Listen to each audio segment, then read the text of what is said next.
नमस्कार, विद्यास किचनमध्ये आपलं स्वागत आहे। आज आपण बनवणार आहोत उकडपेंडी। त्यासाठी लागणारे साहित्य पाहूया। ज्वारीचं पीठ घेतलेलं आहे वाटीवर, लागेल तेवढे आपण घालणार आहोत। कांदा स्वच्छ धुवून चिरून घेतलेला आहे, कोथिंबीर आहे, मिरची आहे, ठेचलेला लसूण आहे, जिरे, हळद, मोहरी आणि हिंग आहे। आता आपण लोखंडी तव्यात तेल घालून घेणार आहोत। तेल आपण 2 चमचे घातलेले आहे। ह्याच्यात तेल चांगलं तापू दे।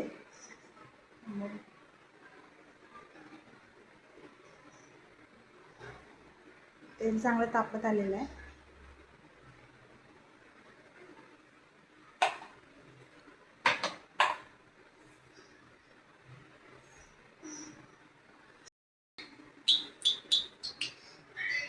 मोहरी थोडी घालून घ्यायची। मोहरी तडतडली की आपण जिरे घालणार आहोत।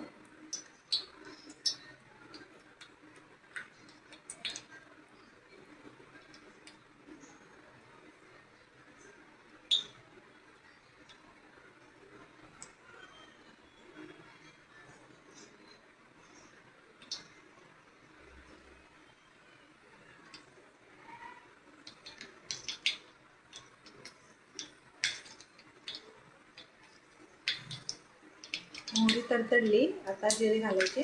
जिरे चांगले फुलले, हिंग घालायचं आहे।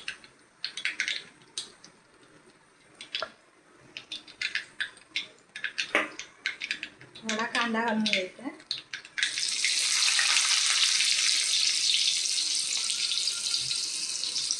लसूण, मिरची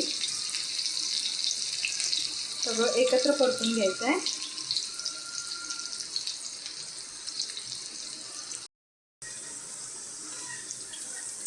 कांदा असा छान भाजून घ्यायचा आपल्याला, जास्त गुलाबी नाही करायचा। तर आपल्याला हळद घालून घ्यायची आहे।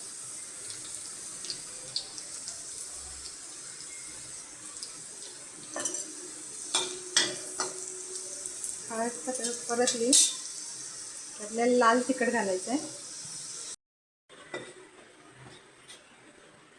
लाल तिखट परतून झालं की आपल्याला थोडं पाणी घालून घ्यायचं आहे आणि मसाला वगैरे सगळं शिजवून घ्यायचं।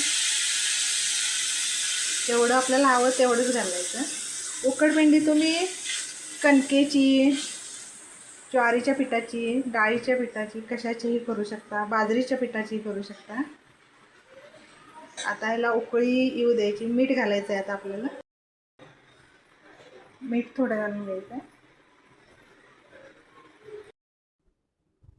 चमच्याने आपल्याला असं ढवळत राहायचं आहे।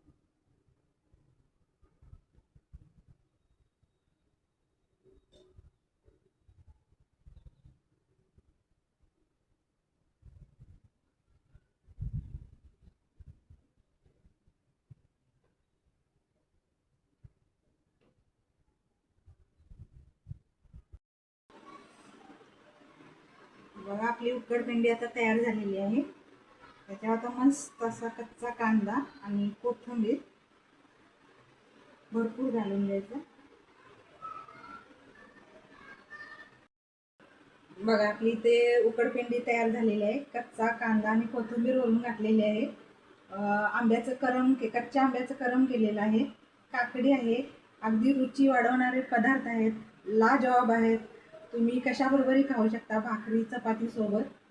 आणि ही रेसिपी तुम्हाला आवडली असेल, लाईक, सबस्क्राईब, शेअर करा। बेल आयकॉनवर जाऊन क्लिक करा। कमेंट करून सांगा मला कशी झालेली आहे।